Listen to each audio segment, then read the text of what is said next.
하나님의 말씀을 저와 한 절씩 교독하시고 마지막 절 함께 읽도록 하겠습니다. 제가 먼저 구절을 읽겠습니다. 전도자는 지혜자이어서 여전히 백성에게 지식을 가르쳤고 또 깊이 생각하고 연구하여 잠언을 많이 지었으며 힘써 아름다운 말들을 구하였나니 진리의 말씀들을 정직하게 지혜자들의 말씀들은 찌르는 채찍들 같고 회중의 스승들의 말씀들은 잘 박힌 못 같으니 다 한 목자가 주신 바이니라. 또 이것들로부터 경계를 받으라. 많은 책들을 짓는 것은 끝이 없고 많이 공부하는 것은 몸을 피곤하게 이래 결국을 다 들었으니 하나님을 경외하고 그의 명령들을 지킬지어다. 이것이 모든 사람의 본분이니라. 함께 읽겠습니다. 하나님은 모든 행위와 모든 은밀한 일을 선악간에 심판하시리라. 아멘. 이제 공지수 목사님 나오셔서 하나님을 경외하고 그의 명령들을 지킬지어다 라는 제목으로 은혜 말씀 증거해 주시겠습니다. 할렐루야. 오늘도 예배 가운데 오신 모든 분들을 축복합니다. 오늘 새롭게 주시는 하나님의 은혜와 또 진리가 우리를 새롭게 하고 여러분들의 삶의 자리, 우리 교회의 자리, 또 선포된 이 대한민국 위에 우리를 새롭게 하는 거룩한 은혜가 넘치기를 축복합니다. 하나님의 말씀은 반석과 같아요. 우리들을 견고하게 세워줍니다. 세상에 나가면 흔들리고 또 넘어지고 두렵고 하나님이 안 보이지만 다시 말씀을 펴고 말씀을 듣고 예배하면 힘이 생깁니다. 견고해져요. 여러분의 믿음이 견고해지게 되기를 축복합니다. 우리가 예배를 갈망하는 이유는 예배 가운데 하나님을 만나기 위함에 하나님을 만나야 하는 이유는 하나님이 예수님이 길이요 진리요 생명이기 때문입니다. 그분이 진리세요. 참이에요. 우리가 어떻게 살아야 될지에 대한 답을 주시죠. 그분이 길이에요. 내가 어느 길로 가야 될지, 어떤 선택을 해야 될지, 방향을 어떻게 틀어야 될지, 어떤 마음을 품어야 되고 어떤 마음을 버려야 될지. 그분이 생명이 그분을 만나면 내가 살아나요. 내 생명이 살아나요. 내 영이 살아나요. 그래서 그 하나님이 진리이시고 참이시기 때문에 그 안에서 우리가 분별을 하게 돼요. 그러니까 예배하면 분별이 생겨요. 혼돈했던 마음들의 질서가 생겨요. 그러니까 마치 우리 병원에 가서 환자가 진료를 받듯이 검진을 받듯이 피 검사도 하고 다 검사하죠. 엑스레이도 찍고 MRI도 찍고 CT도 찍고 CT를 찍고 검사를 하는 이유는 치료를 하기 위함이죠. 치료를 하기 전에는 진단을 받아야 돼요. 그러니까 말씀이 우리를 진단해요. 지난주 우리 마술사 시몬의 말씀을 보면서 시몬 안에 우리의 모습이 있는 것을 봤어요. 말씀이 거울처럼 우리를 비춰줍니다. 우리 안에 몸에 나도 몰랐던 질병과 죄악들을 들춰내요. 말씀이 찌릅니다. 말씀이 쪼개요. 그래서 우리의 숨은 정체를 들춰냅니다. 진단이 나오는 거죠. 진단은 좋은 것도 나와요. 우리 어떤 부분은 건강하다. 치아 관리를 잘했다. 위장은 건강하다. 근육이 좀 잘 있다. 이렇게. 좋은 것도 나오고 나쁜 것도 나와요. 근데 대부분 우리는 진단을 받고 끝나요. 말씀을 듣고 깨닫기는 해요. 아, 내가 잘못했구나, 잘못 살았구나. 그리고 눈물 한번 흘리고 마음에 한번 뭉클하고 그리고 끝. 치료를 안 받아요. 그래도 우리는 대부분 치료받으려고는 오지 않아요. 그냥 이렇게 진단하러, 그냥 구경하러, 그냥 이렇게 도움을 받으러 와요. 좋은 도움, 좋은 말씀 들으러 오죠. 여러분, 치료되지 않는 예배는 헛된 예배예요. 전 여러분들이 예배 시간을 통해서 하나님의 치료가 임하기를 축복합니다. 치료가 임하려면요, 약을 먹고 또 수술을 해야 되는 거예요. 전 예배를 수술실이라고 생각해요. 예배 현장은 하나님이 찔러 쪼개서 우리를 수술하는 거예요. 그러니까 아프죠. 예배는 아파야 돼요. 내가 해체가 돼야 돼요. 내 고집이 해체가 되고 내 안에 굳은 마음이 해체가 되고 그게 예배예요. 그러니까 예배는 편안하게 드릴 수 있는 건 아니에요. 계속 예배를 하면서 내 안에 전쟁이 막 일어나는 거예요. 갈등도 막 일어나고 포기도 해야 되고 예배 끝나고 나면 내 안에 이런 변화가 있어야 되는 거죠. 예배는 그런 거예요. 하나님을 만나는 거란 그런 거예요. 진리를 만나고 빛 앞에 서는 거란 우리의 모든 어두움이 다 드러나고 드러날 뿐만 아니라 그 어두움이 빛을 통해서 치료가 되는 거예요. 하나님의 빛은 치료하는 광선과 같아요. 그러니까 내 안에 어두움이 벗겨져 나가고 내가 새롭게 조립을 다시 하는 거죠. 내 몸이, 내 영혼이 건강하게 태어나는 거예요. 굉장히 어렵습니다. 우리의 고집이 보통 고집이 아니에요. 이게 우리 나이만큼의 고집이 굉장히 견고해요. 잘 바뀌는 것 같은데 바뀌지 않습니다. 들을 끼는 발달에 있어요. 판단은 돼요. 예배가 이렇구나. 은혜가 있구나. 설교가 은혜가 있구나. 설교 준비 많이 했구나. 설교가 좀 모자라구나. 이런 판단은 잘해. 그러나 나에게 적용하지 않아요. 이게 무슨 의미가 있습니까? 이렇게 이 더운 날 여기 오셔서. 그렇죠? 전 여러분들이 오늘 예배가 여러분에게 생명이 되기를 축복합니다. 살아있는 하나님의 양식을 온 몸으로 체득하고 내 영혼이 먹게 되기를 축복합니다. 그래서 예배는 생명을 얻는 거예요. 생기를 얻고 기쁨을 얻고 위로를 얻고 또 삶의 도움을 얻고 길을 발견하는, 그건 지금 이 예배 공동체에서 우리가 같이 드리지만 여러분 개개인에게 각자 주신 그런 독특한 은혜를 여러분이 잡아야 되는 거예요. 제가 줄 수 있는 게 아니에요. 저는 준비된 말씀을 던지지만 여러분들이 그 속에서 여러분들 향하신 칼 같은 말씀을 여러분들이 받고 여러분이 스스로 그 말씀하고 해결을 해야 되는 거예요. 하나님하고 여러분하고 독대하는 거예요. 같이 예배드리지만 여기 다 여러분 골방이 있는 거예요.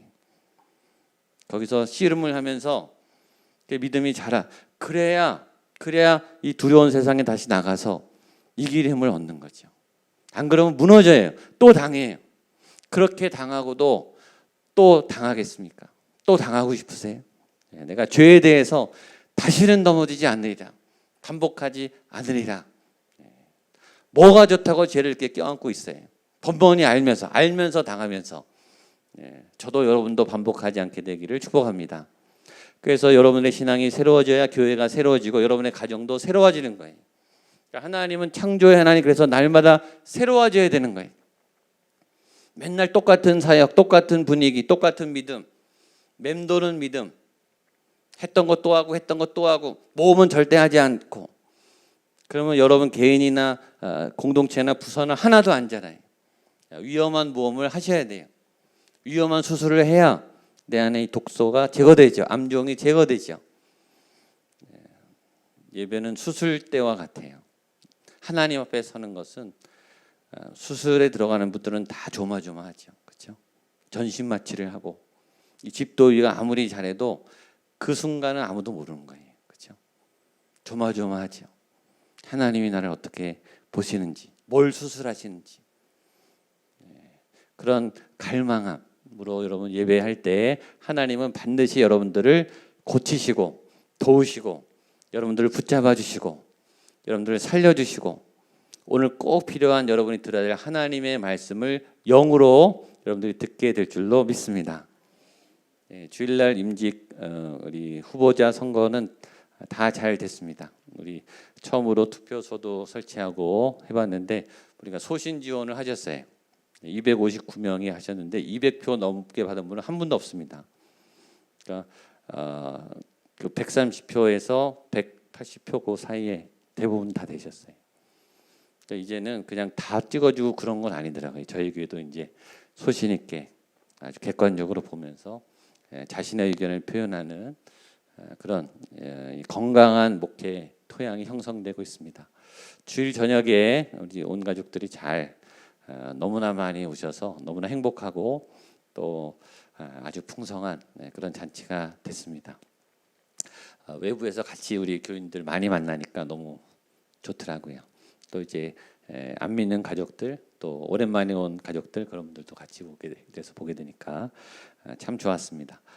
이번 주 금요일 날 우리 중고등부 수련회가 있고 또 우리 초등부 소년부에서 아울리치를 떠납니다. 위에서 기도해 주시면 좋겠습니다. 오늘 전도서는 마지막 부분입니다. 잠언 전도서를 보고 있기 때문에 앞으로는 계속 이제 잠언 말씀을 보게 될 것 같고요. 전도서의 결론, 전도서의 결론은 12장에 이제 청년들을 향한 메시지로 마감한다. 헛되고 헛되며 헛되며 헛되니 모든 것이 다 헛되다라고 말하면서 다음 세대의 소망을 두는, 청년들에게 소망을 두는, 우리가 죽을 때도 마찬가지, 우리 자녀들에게, 남아있는 남은 자들에게 우리가 유언을 남기죠. 내가 못다 이룬 어떤 일들을 바톤을 터치합니다. 다음 세대는 굉장히 중요해요. 여러분, 전도서 전체를 한번 복습하면서 결론을 보려고 합니다. 전도자가 12장까지 계속 보면서 전도자에게 있어서, 제가 전도서 처음 할 때 말씀을 드렸어요. 전도자가 볼 때 이 세상은 수수께끼로 가득 차요. 전도자가 굉장히 탁월한 지혜자, 솔로몬이죠. 솔로몬만큼 똑똑하고 공부를 많이 하고 많은 경험을 가진 사람이 없을 만큼 솔로몬은 지혜자 중에 지혜자인데, 그가 볼 때도 세상은 그가 아는 범위를 훨씬 넘어선, 그렇죠? 알아도 모르는 게 훨씬 많은 수수께끼로 가득 찬 세상이. 근데 이 세상에 존재하는 그 많은 풀 수 없는 수수께끼, 해석할 수 없는 그런 어려운 많은 이 자연상의 역사상의 어떤 난제들을 볼 때 그 중에 제일 큰 수수께끼는 뭐냐면 사람인 거예요.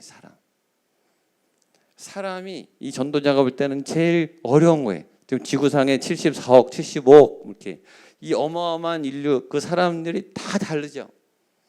근데 그 사람들을 해석하기가 굉장히 어려워요. 사람이 제일 힘들고 사람이 제일 어렵습니다. 그러다가 그 많은 사람 중에서 제일 힘든 사람은 누굴까요? 그 수수께끼, 그 어려운 사람 중에 제일 어려운 사람은 나예요. 내가 제일 어려워요. 나를 제일 힘들게 하는 사람은 누굴까요? 나예요. 내 남편이 아니고, 우리 자녀가 아니고, 나를 사실 제일 괴롭게 하는 사람은 바로 나죠. 내가 소화가 안 돼요. 나를 해석이 안 돼요. 내가 나를 설명이 잘 안 돼요. 여러분, 나를 설명 잘 할 수 있으세요? 아주 극히 일부는 설명할 수 있죠. 여러분들 다 설명하기가 어려워요. 내 감정을 이해하기가 나도 어려워요. 내 몸을 통제하기가 어려워요. 내 건강을 내가 통제할 수가 없어요. 이게 마음대로 안 돼요. 그러니까 인류 최대의 수수께끼는 사실은 나예요. 나도 통제 못하는 나를 가지고, 그렇죠? 나도 통제 못하니 내가 다른 사람은 어떻게 통제하겠어요? 우리 가족은 어떻게 통제하며 우리 자녀는 어떻게 통제하겠어요? 나도 통제 못하는 나를 데리고 살면서 더 통제하고 모를 수 있는 다른 사람하고 얽혀 사니 이 세상은 그야말로 수수께끼와 난제에 가득한 세상이죠. 그리고 인간 안에는 뭔가 가능성이 있고 소망이 있고 뭘 해보려고 같은 그런 자리도 많지만, 그러나 동시에 한계도 너무 많은 거예요. 인간이 어떤 넘어설 수 없는 벽, 한 개인이 넘어설 수 없는 그 한계 안에서 그 수많은 가능성과 소망들이 막 꺾이죠. 기대가 막 무너져요. 계획대로 되지 않아요. 그래서 이 세상에 수많은 사람들이 살다 가고 역사가 진행되고 이 전 세계 사람들이 다 열심히 살아가고 있지만 그 끝에 종말은 허무로 가는 거예요. 헛되고 헛되며 헛되며 헛되고 헛되니. 그렇게 열심히 산 사람들이 풀처럼 꺼지고, 그렇게 지위를 가졌던 사람들이 허망하게 사라지고, 막 뭔가 이룬 것 같은데 이루어서 기쁨과 성취에 감사가 있으면서 그게 또 사라져요. 돈을 벌어도 이게 금방 나가요. 그렇게 꿈꾸던 여행을 잘했어요. 기쁘죠? 근데 갔다 오면 또 여행을 가고 싶어요. 목마름이 있어요. 목마름. 뭔가 열심히 준비해서 3년 5년 어떤 목표를 향해 막 나가서 성취를 할 수도 있고 실패도 할 수 있죠. 근데 성취를 한 다음에도 막 기쁘고 결과가 있고 박수를 받고 막 이 보상을 받았는데 그 다음에 어떤 헛헛한 마음이 막 생기는 거죠. 그래서 어떤 허무함, 그리고 모든 것의 끝이 죽고 나면 다 없어지고, 그 건강했던 사람이 사라지고, 그 인기와 명예가 안개처럼 꺼지고, 100년 전, 200년 전에 살았던 사람들 다 기억 못하죠. 위인들은 좀 기억하고 유명한 사람들은 가끔 기억하죠. 죽은 사람 우리가 가끔 기억하는데 그 사람에게 무슨 의미가 있겠어요? 이런 인간 안에 허무한 것들로 가득 찬 것을 이 지혜자가 깨닫습니다. 그러면 이 전도자는 그 허무주의를 말하는가? 그렇지 않아요. 그 헛된 수고, 이 지상의 그 노력과 이 사람들이 달려가는 그 삶의 헛된 수고를 알기 때문에 헛되지 않은 갈망을 거기서 찾는 거예요. 아, 다 헛되구나. 다 소용이 없구나. 인간의 수고와 모든 노력에는 허망하구나. 그런 허망함을 느끼면서 깊은 갈증을 느끼죠. 그럼 허망하지 않은 게 있단 말인가? 다 허망한데, 다 헛수고라고 하는데 정말 헛되지 않은 게 있는가? 라는 갈망으로 이 전도자는 시작합니다. 그러니까 이것이 땅 안에 있고 인간 안에 있는 거기 때문에 인간 안에는 답이 없다는 것을 알아요. 그래서 인간 안에 있는 답이 아니라 하나님께 있는 답을 찾죠. 땅에 있는 답이 아니라 하늘에 있는 답을 찾아요. 인간의 구원은, 인간의 궁극적인 어떤 해답은 인간 안에 있는 게 아니라 인간을 초월하는 어떤 존재로부터 오는 것이다. 인간의 능력과 상상과 역사와 인간의 어떤 자원과 열매를 넘어서는 어떤 초월적인 어떤 창조주의 그 손안에 답이 있다. 그것을 갈망해야 된다. 이것이 솔로몬의 결론이 처음부터 끝까지 관통하는 핵심 주제예요. 하나님을 경외하는 것, 하나님을 만나는 것, 하나님 안에서 헛되지 않은 삶을 발견하는 것. 하나님 아니고는 다 헛돼요, 사실은. 죽으면 끝이에요. 내가 죽으면 이 세상에 무슨 의미가 있어요? 내가 떠났으면 이 세상이 무슨 나랑 관계가 있어요? 다 끝이죠.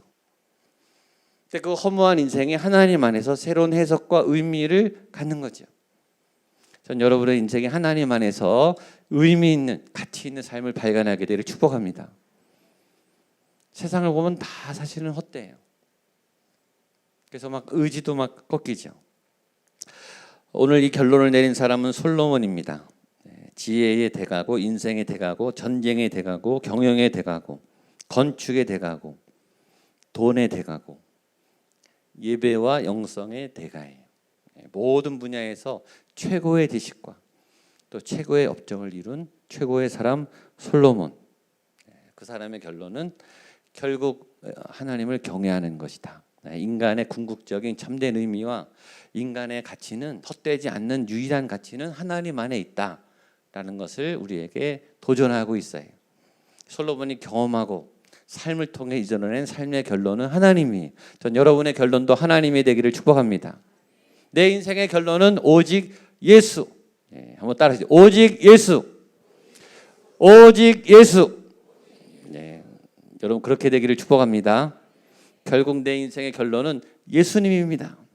예수님 때문에, 예수님 안에서, 예수님을 믿기 때문에 내 안에 의미가 있습니다. 지금 내가 여기 있는 것이 예수님 때문에 의미가 있습니다. 예수님 때문에 내 삶이 기쁩니다. 내 삶은 헛되지 않습니다. 여러분들의 지나온 걸음걸음이 그 예수님 안에서 다 재해석되고 의미가 부어질 때, 이 해석이 중요하잖아요. 의미가 중요하죠. 지금 이곳에 있는 이유도 여러분이 예수님 때문일 때 이 자리는 의미가 있는 거예요. 그런 예수님의 가치, 믿음의 가치, 여호와에 대한 결론을 얻게 되기를 바랍니다. 그렇게 이 전도자가 살면서 자기가 어떻게 살았는지 9절입니다. 같이 한번 보겠습니다. 시작. 전도자는 지혜자이어서 여전히 백성에게 지식을 가르쳤고 또 깊이 생각하고 연구하여 잠언을 많이. 이 지식은 여호와를 아는 지식이에요. 일반적인 학문적 지식이 아니라 그가 건축도 잘했고 공부도 잘했고 언어도 능통했고, 그렇죠. 전쟁도 잘했고 정치는 너무 탁월했어요. 세계 무역을 막 펼쳐나갔잖아요. 국제 무역을 막 펼쳐나갔어요. 무역에 대해서 얼마나 할 말이 많았겠어요. 지혜에 대해서, 학문에 대해서 얼마나 할 말이 많았겠어요. 돈 어마어마하죠. 재벌 중에 재벌이. 돈에 대해서 얼마나 할 말이 많았겠어요. 그러나 그는 그걸 가르치지 않고 그는 여호와 하나님을 가르쳐요. 가르치려면 내가 경험을 해야 돼요. 삶으로 근데 전문적인 어떤 삶의 내용을 가르쳐야 되죠.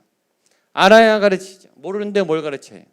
그렇죠? 이론이 아니라 실제, 이론과 실제 현장을 겸비한 실제적인 지식의 이론, 내용, 이것을 가르치는 자가 제일 탁월한 자인데, 전도자는 지혜자여서 여전히 백성에게 지식을 가르쳤다. 하나님을 가르쳤다. 살아계신 하나님을 가르쳤다. 가르치기 위해서는 먼저 내가 배워야 돼요. 알아야 돼요. 그 지식을 갖고 있어야 돼요. 진리를 가르치기 위해서는 내가 진리 안에 있어야 되죠. 생명을 가르치기 위해서는 내가 생명 안에 있어야 되고, 예수님을 가르치기 위해서는 내가 예수님을 알아야 되고, 예수님을 모르니까 예수님을 전도를 못하는 거예요. 전도할 때 내가 힘이 없는 이유는 예수님에는 자신이 내가 없어요. 그러니까 자신 있게 말이 안 나가는 거예요. 성경에 대해서 내가 자신이 없으니까 성경 말씀을 가르칠 자신이 없는 거예요. 그건 내 안에 없는 지식인 거예요. 교회를 오래 다녀도 성경을 가르쳐라, 말씀을 가르쳐라, 다 도망가요. 기도를 가르쳐라, 대표 기도를 해라, 벌벌벌 떨어요. 내 안에 그 살아있는 지식이 차 있지 않으니까 그런 거예요. 먼저 채우셔야 돼요. 가르쳐 지키게 하라. 가르치기 위해서는 예수님을 알아야 되고 말씀을 알아야 되죠. 그리고 그는 열심히 가르쳤습니다. 내가 지혜자에서 백성에게 지식을 가르쳤고. 초등학생을 가르치는 사람은요, 사범대 대학을 졸업해야 돼요. 가르친다는 것은 굉장히 어려운 일이에요. 대표기도 10분, 5분 그 글을 준비해 보세요. 일주일 내내 걸려요. 다듬고 1시간 강의 준비하는데 일주일 훨씬 더 걸려요. 말하는 건 1시간이지만 그 안에 그 모든 이론과 배경과 이런 거를 잘 집약해야 되죠. 좋은 강의는 쉽지 않아요. 좋은 설교는 쉽지 않아요. 그럼 준비해 보세요. 강의 10분 강의도 어려워요. 일주일 내내 준비해도 쉽지 않다고요. 그걸 재밌게, 유익하게, 감동적으로 또 쏙 들어오게 이렇게 가르치는 거는 굉장히 어려워요. 그러니까 그 일을 잘 준비한 거죠. 여기 보면 깊이 생각하고 연구하여. 그러니까 그냥 나오는 게 아니에요, 여러분. 깊이 생각하고 연구하여. 가르침에는 이 진액이 나와야 돼요. 선생님들, 교사들, 구역장님들, 말씀을 가르치는 분들, 진액을 쏟아야 돼요. 깊이 연구해야 돼요. 세상의 강연자들도 얼마나 연구를 많이 하는지 몰라요. 1시간 강의, 30분 강의를 위해서 얼마나 많은 데이터와 자료와 경험과 시뮬레이션을 하는지 몰라요. 하물며 말씀을 가르치는 사람들이, 말씀을 연구하는 사람들이, 이 솔로몬이 대간데도 자기가 깊이 생각하고 연구했다. 굉장히 중요하죠. 전 여러분들이 말씀을 깊이 연구하기를 축복합니다. 연구할 가치가 있어요. 그 안에 하나님의 이 생명이 배어나와요. 누구에게 보이기 위해서가 아니라 내가 하나님을 이해하기 위해서라도 굉장히 깊이 연구해야 돼요. 사전도 찾아봐야 되고, 도서관도 가야 되고, 남에게 물어보기도 하고, 강연도 듣고, 배우기도 하고. 배우고 연구해야 알죠. 그게 내게 되죠. 내게 소화가 돼야 자연스럽게 또 이렇게 나가는 거예요. 가르치고. 그 일을 반복했다는 거예요. 이 솔로몬은 보니까 말씀을 연구하는 걸 굉장히 좋아했어요. 하나님의 말씀을 가까이 하는 것을 좋아해요. 왜 좋아했을까요? 말씀을 가까이 하면 하나님을 가까이 하게 되니까. 하나님이 좋은 거예요. 예수님이 좋은 거예요. 그러니까 예수님의 말씀을 듣는 일도 좋은 거예요. 예수님의 뜻을 헤아리는 게 그냥 기쁜 거예요. 그냥 예수님이 좋아서 연구하고, 좋으면 자꾸 가게 되고 찾게 되고. 그렇죠? 자, 10절 보겠습니다. 시작. 전도자는 힘써 아름다운 말들을 구하였나니 진리의 말씀들을 정직하게 기록하였느니라. 이것도 굉장히 중요하죠. 전도자가, 이 사람이 똑똑한데 힘써 아름다운 말을 구하였나니, 그러니까 말들을 찾아냈다는 거예요. 연구해서 이 아름다운 단어들, 생명의 단어들을 힘써 찾아냈다는 거예요. 이 글을 하나 써서 문장을 만들고 단어를 이렇게 뽑아내고 이 언어를 말해서 말을 하는 그 말을 굉장히 조심스럽게 힘써서 연구하면서 아름답게 하기 위해서 굉장히 연구했다는 거예요. 그러니까 가르치는 일은 귀한 일이지만 굉장히 어려운 거예요. 그러나 가치 있는 일이에요. 그러니까 여러분들이 아름다운 말을 말하는 사람이 되기를 축복합니다. 저절로 되지 않아요. 단어를 고르고 여기 보면 아름다운 말들을 구하였나니 딱 그 사람에게 맞는 그 공동체에 맞는 합당한 그 단어를 찾아내서 적절히 잘 표현하는. 그러니까 때로는 야단치는 것도 어려요. 이 사람을 그냥 내 분노하러 막 이렇게 쏟아붓는 게 아니라 이 사람을 교정해 줘야 되는, 이 사람이 스스로 깨달아서 바른 길로 들어서게 하는 그 말을 찾아내야 되는 거예요. 고민이 되는 거죠. 도대체 무슨 말을 해야 이 사람이 움직이나, 무슨 말을 해야 이 사람이 변화되나, 좋아지나. 칭찬도 말이에요. 칭찬도 연구를 잘해야 돼요. 주일날 이렇게 축복의 말을 이렇게 우리 목사님들이 하잖아요. 그 말 찾는 게 얼마나 어려운지 아세요? 첫 마디. 축복성 할 때. 서로 격려하십시오. 축복합니다. 그게 그냥 나오는 줄 아세요? 그 얼마나 연구해야 되는데요. 여러분 준비해 보세요. 그 잘못 말하면 얼마나 썰렁해지는데. 근데 한마디 멘트를 잘하면 분위기가 화나가 돼요. 사랑이 막 흘러나와요. 그 멘트 한마디가 얼마나 중요한데요.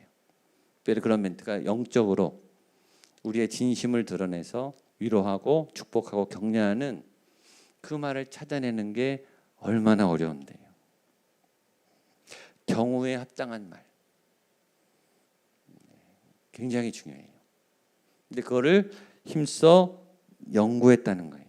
자, 좀 더 보겠습니다. 11절 시작. 지혜자들의 말씀들은 찌르는 채찍들 같고 회중의 스승들의 말씀들은 잘 박힌 못 같으니 다 한 목자가 주신 바이니라. 말씀을 알아갈 때 아까 말했죠. 거울처럼 찌르는 채찍들처럼 와요. 말씀이 채찍처럼 아프게 온다고. 말씀이 좀 아파야 돼요. 그러니까 세상에서 주는 그런 상처가 주는 아픔이 아니라 이거는 그런 거죠. 그러니까 수술실에 들어가서 이걸 째고 이걸 도려내는 그런 아픔이. 후련한 아픔이죠. 시원한 아픔. 아프지만 이 고통이 지나가면 내 몸이 건강해지는 건 아픔. 근육통 같은 거. 뭔가 내 근육이 자라는데 잠시 통증이 있는 그런 거. 하나님이 주신 아픔은 선한 거예요. 그런 의미에서 저도 여러분도 예배를 통해 찔림을 받게 되기를 축복합니다. 말씀이 칼날처럼 이렇게 치고 들어온다니까요. 말씀이 베어요, 베어. 여기가 쫙 베는 것 같아요. 소름이 쫙 끼쳐요. 어떤 말씀은요, 깜짝 놀라요. 그리고 그 다음 말씀을 보기가 두려워요, 정말.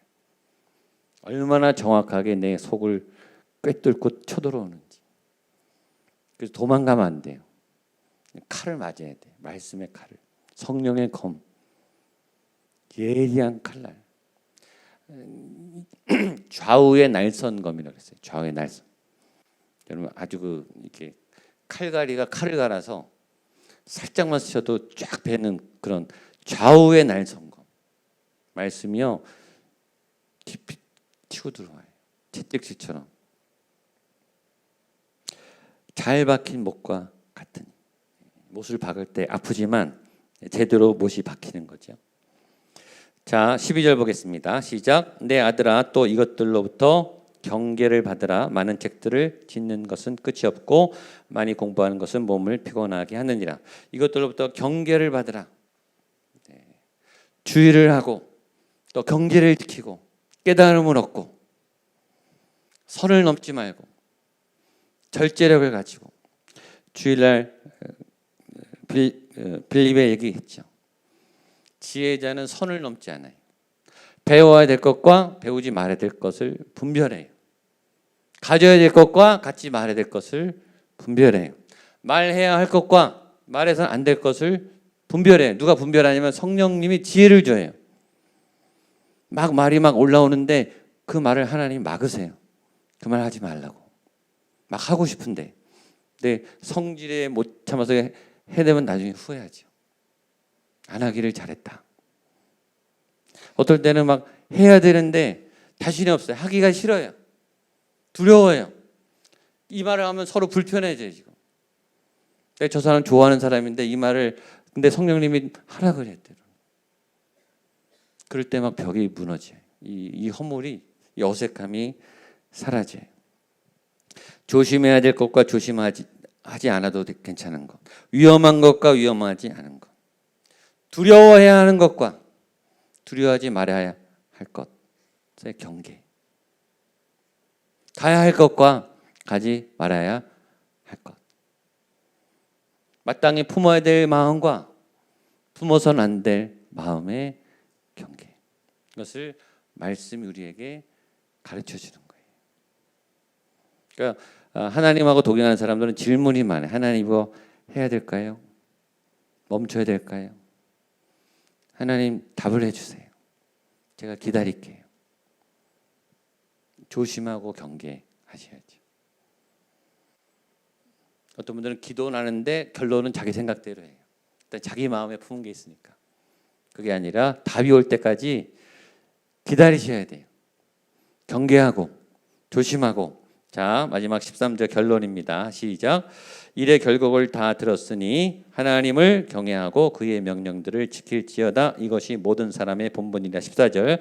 하나님은 모든 행위와 모든 은밀한 일을 선악간에 심판하시리라. 일의 결국을 다 들었으니 결국은 하나님을 경외하고 명령들을 지킬지어다. 따라하시죠. 하나님을 경외하고, 크게 하세요. 하나님을 경외하고 내 영혼이 하나님을 경외하고 그의 명령들을 지킬지어다.